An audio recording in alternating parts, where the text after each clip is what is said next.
Hola, soy Fran, tu asistente virtual. Bienvenido al canal Aprende Leyendo, donde vas a encontrar contenidos que te van a ayudar en tu desarrollo personal. Antes de arrancar, dale me gusta, suscríbete, así más personas se benefician con esta información. Deja tus comentarios, comenzamos.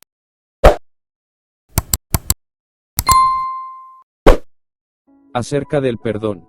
El tema del perdón es arduo y complejo, sin embargo, me parece conveniente acercarnos al tema, no solo por la importancia que cobra el perdón en las condiciones de vida actuales, sino por las implicaciones terapéuticas del mismo en problemas en los que la ira, el rencor y el odio son determinantes, como por ejemplo, abuso sexual, maltrato psicológico, violencia intrafamiliar y psicopatía.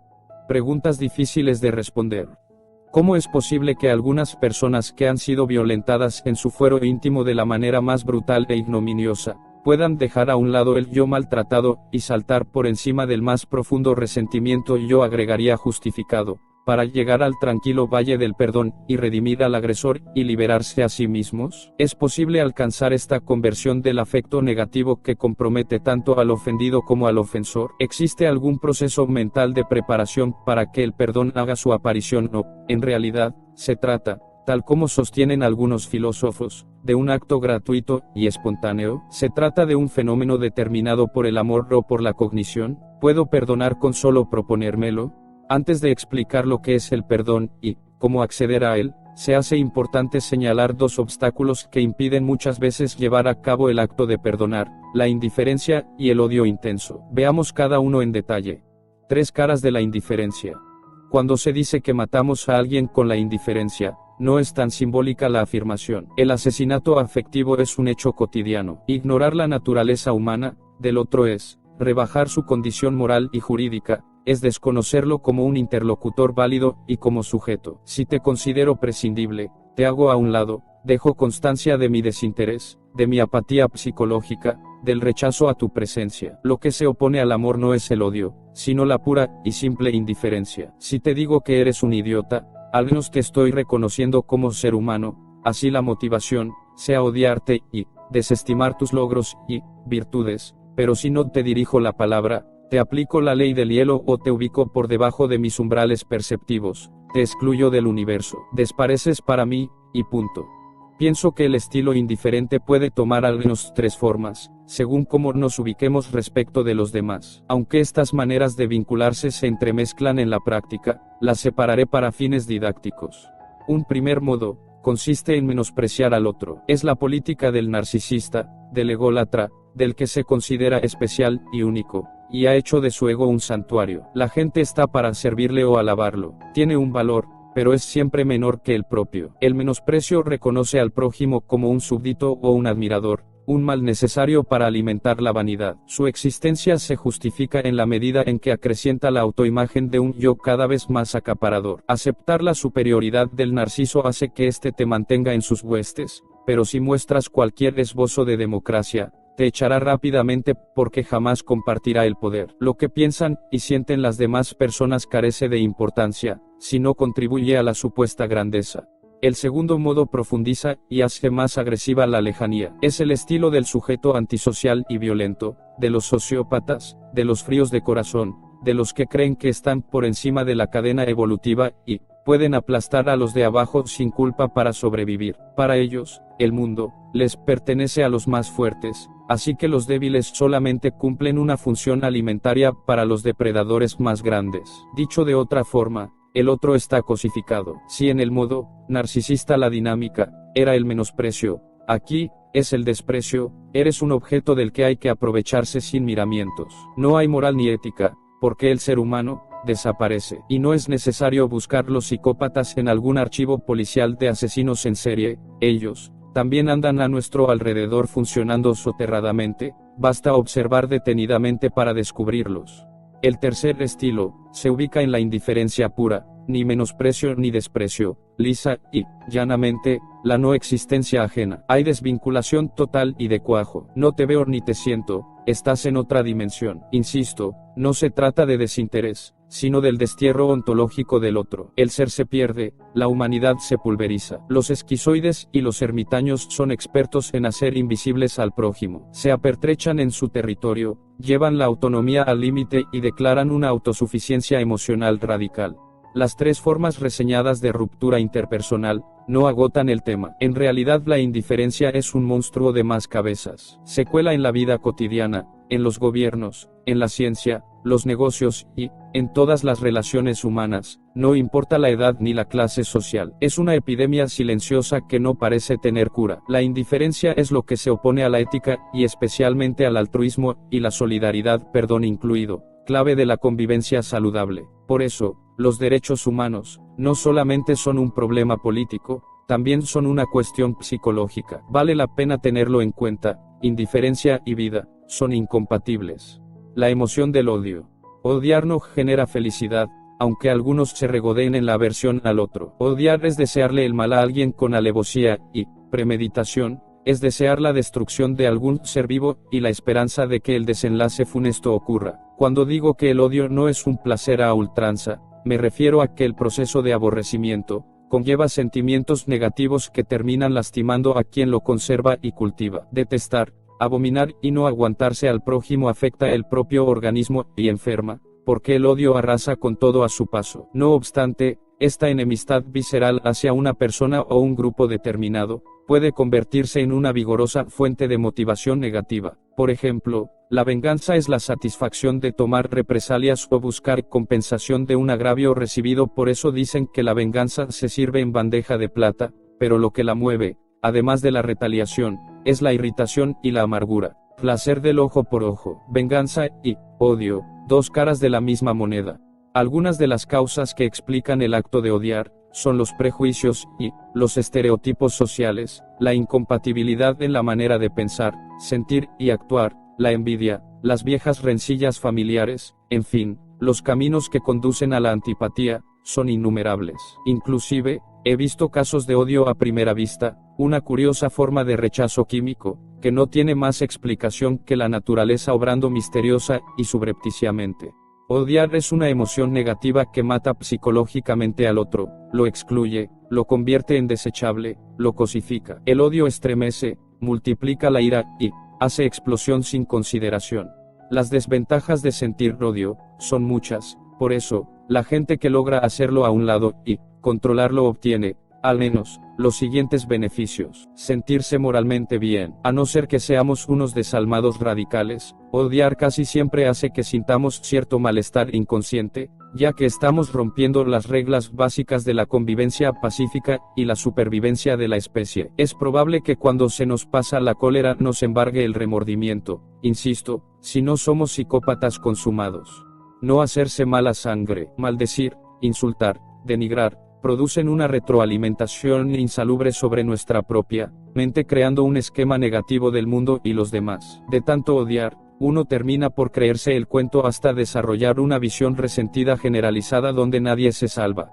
Descanso, liberación, hacer la carga a un lado. El odio es un peso que aplasta el alma, una forma de castigo autoimpuesto. ¿Cuál es la clave? El perdón, borrar la inquina de un plumazo, limpiar de virus el sistema. El odio es una bomba de tiempo que se instala en el cerebro y que ciega nuestras decisiones. Su carácter obsesivo e inquisitivo impide cualquier tipo de convivencia pacífica. ¿Cómo tomar decisiones sabias si el rencor me ciega, si la rabia me induce a la destrucción de lo que me rodea? No digo que no se puedan tener a veces brotes de ira y odiecitos, pero lo importante es que podamos apagar el incendio, que ofrezcamos resistencia, que logremos modularlo o excluirlo de raíz. Algunos, para salirse de esta saña devoradora, apelan al pragmatismo y el autocuidado. La premisa es como sigue: no me sirve odiar, me destruye, me quita espacio y hace que la memoria mantenga emocionalmente vivos a mis enemigos. Quizás no sea la actitud del buen samaritano, pero librarse del odio pensando en uno, más que en el otro, es un recurso que funciona. El otro, como ya señalé, es el perdón radical, un regalo que tiene dos caras. Te quito la culpa y me quito la rabia. Sobre todo esto último, un autorregalo, me quito la carga y desgaste de no quererte y desearte el mal. ¿Qué no es perdonar? La respuesta a estos interrogantes se facilita más si partimos de la negativa, es decir, ¿Qué no es perdonar? Siguiendo a los filósofos, Comte, Sponville y Jankelevich, podemos definir los siguientes no. 1. Perdonar no es absolver. No implica borrar la falta como por arte de magia o hacerla a un lado como si nada hubiera pasado. El hecho queda registrado en la historia, y, por tal razón, el pasado siempre está vivo de alguna manera en la memoria. La absolución total y radical solo existe en la ilusión de lo sobrenatural, en la visión teológica y religiosa. Yo te absuelvo. ¿Quién tiene el poder de desvanecer la falta?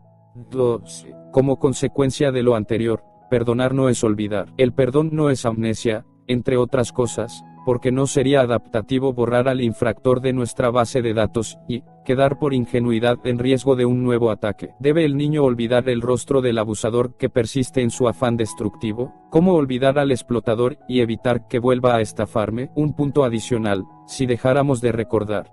¿Qué pasaría con las víctimas? ¿Deberíamos desterrar a Auschwitz o Bosnia Herzegovina de nuestros recuerdos, e irrespetar la memoria de los inmolados? Ninguna víctima merece la indiferencia. El silencio en estos casos resulta ser cómplice y un detractor de la conciencia moral necesaria para fijar una posición frente al problema. 3. Perdonar no es otorgar clemencia, porque no ejercemos la función de jueces, en la vida normal de relación. No somos quienes para decidir el tipo de castigo o su intensidad. Se puede odiar sin agredir, y se puede castigar sin odiar, como hacen muchos educadores. Además, la clemencia puede llevar implícita cierta arrogancia, en tanto implica ponerse por encima del culpable. En realidad, todo el proceso que lleva al perdón debe quedar limpio de superioridad respecto del que solicita el perdón. Si crees que tienes el don de ser clemente y decidir sobre las sanciones de este mundo, necesitas urgente ayuda profesional.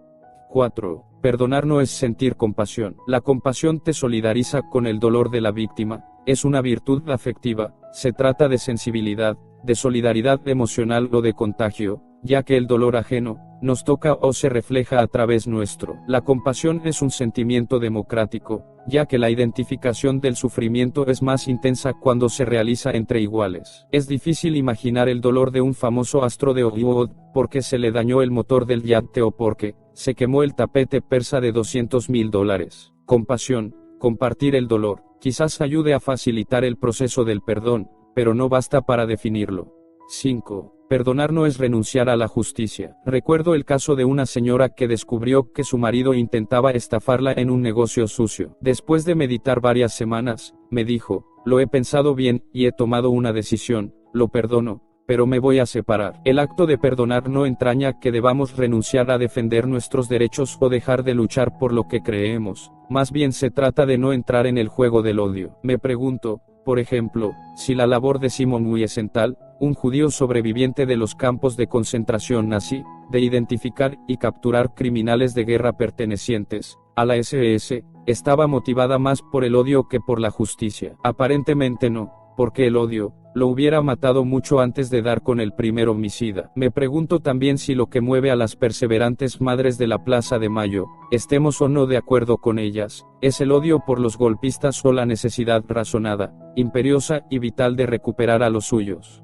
Justicia o venganza. La primera, con seguridad. Dicho de otra forma, no odiar no es dejar de combatir, sino enfrentar la situación de manera serena. ¿Puedo pelear o defenderme de mis enemigos sin odiarlos? Pienso que sí, de eso se trata el perdón. No es abdicar a la justicia, sino ejercerla sin rencor, sin ira, sin aberraciones violentas. Perdono, pero exijo justicia, no por rencor, sino por principio. Cuando el Papa fue hasta la cárcel, para encontrarse con el individuo que había intentado asesinarlo, y le manifestó su perdón, nunca trató de eximirlo de su sentencia. Una joven mujer, profundamente enamorada de un hombre infiel, me preguntó en cierta ocasión, ¿yo lo amo? ¿Debo perdonarlo? Mi respuesta fue la siguiente, y en ella me mantengo, el amor no justifica la violación de su dignidad personal. Él le ha sido infiel en varias ocasiones, comprobadas. Pregúntese si eso es negociable para usted, o no. Si lo es, perdónelo y continúe en la relación. Si no lo es, perdónelo y déjelo para siempre. ¿Qué es perdonar?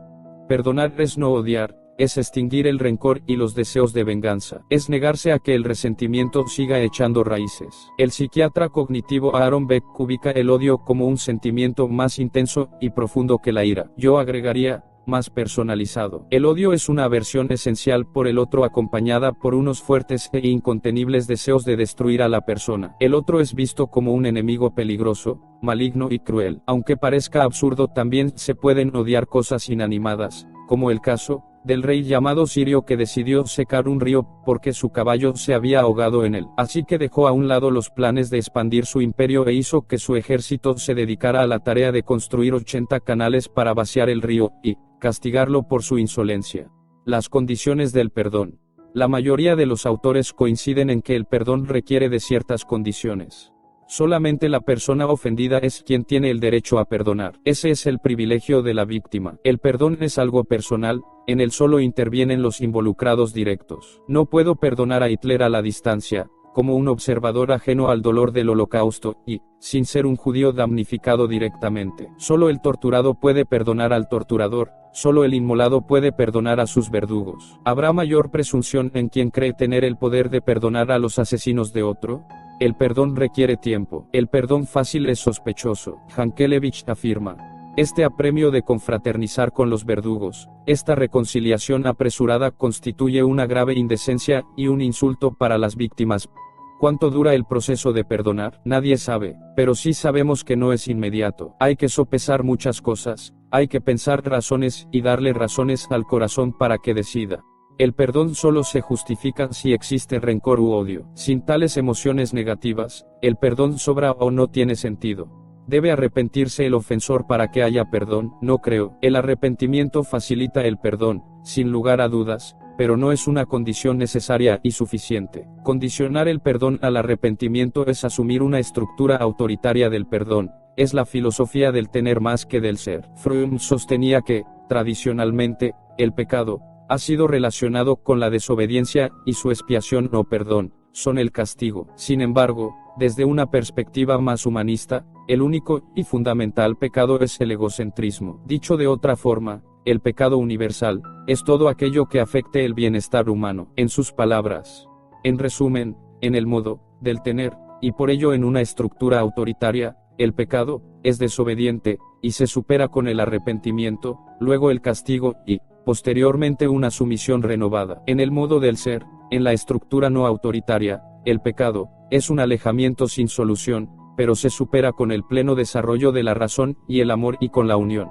El error se disculpa, la maldad se perdona. Se disculpa al ignorante, pero se perdona al malvado, dice Hankelevich. Si no hay intención, solo hay traspié. Discúlpame significa, quítame la culpa. Te disculpo, quiere decir, te entiendo. Hay atenuantes, hay excusas justificables, no fue tu intención. Pero ¿qué ocurre si hay mala voluntad? Si exprofeso a alguien me hace daño, ¿cabe la disculpa o se necesita pasar a otro nivel? Si me hiciste daño a propósito, solo queda el perdón. ¿Tenemos la obligación moral de perdonar? No creo, más que un deber es un deseo, es el fuero interno el que decide. El perdón, entonces, supone la existencia de una actitud malvada de parte del infractor, es decir, malintencionada. El filósofo Derrida afirma que el perdón es para lo imperdonable, para lo inconcebible, para el pecado mortal, y no el venial. El perdón es para las atrocidades, para lo innombrable. No necesito el perdón para procesar la llegada tarde de un amigo, pero sí para hacerle frente a su traición y deslealtad, ya sea que me interese mantener su amistad o no. Los caminos del perdón.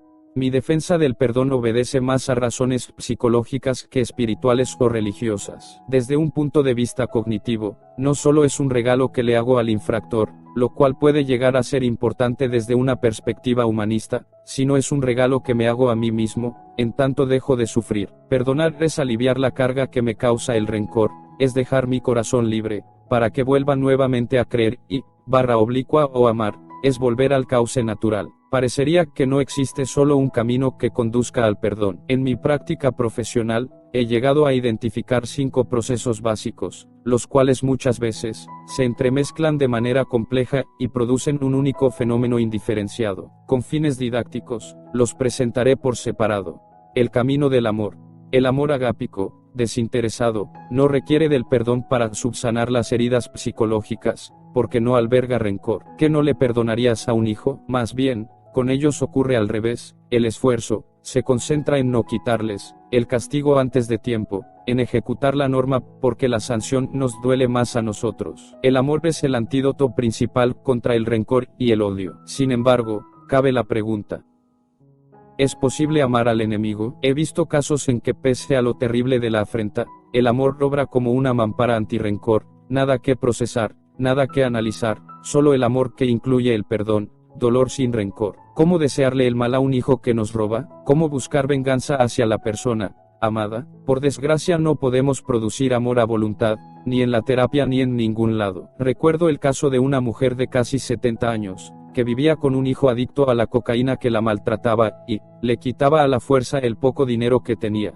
Pese a los intentos míos, y de una colega, no pudimos hacer que ella lo enfrentara, y defendiera sus derechos. No había límites, no existía rabia ni indignación en ella, solo dolor por verlo sufrir. El autosacrificio era tal que en una cita, me dijo: vea, doctor, ya no pierda el tiempo conmigo.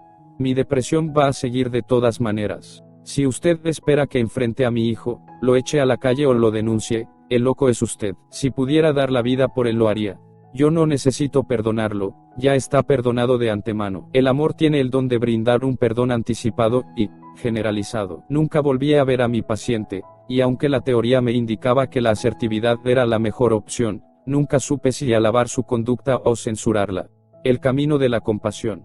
Ya dije que compartir el dolor no es perdonar, pero he tratado casos en que de tanto ver sufrir al ofensor, el perdón empieza a gestarse en la víctima. Recuerdo el caso de una mujer joven de quien su padre había abusado durante su infancia. Se había ido de la casa, desde hacía 7 años, y no había vuelto a tener contacto con él. Sin embargo, las cosas cambiaron cuando el hombre se enfermó de un cáncer linfático. Al principio, debido a la presión de la familia, lo fue a visitar de mala gana, pero con el transcurrir de los días, al ver su sufrimiento, comenzó a sentir pesar por el hombre. Poco a poco, la indiferencia se convirtió en compasión, y la compasión le fue ablandando el corazón. En sus palabras: no sé qué decir.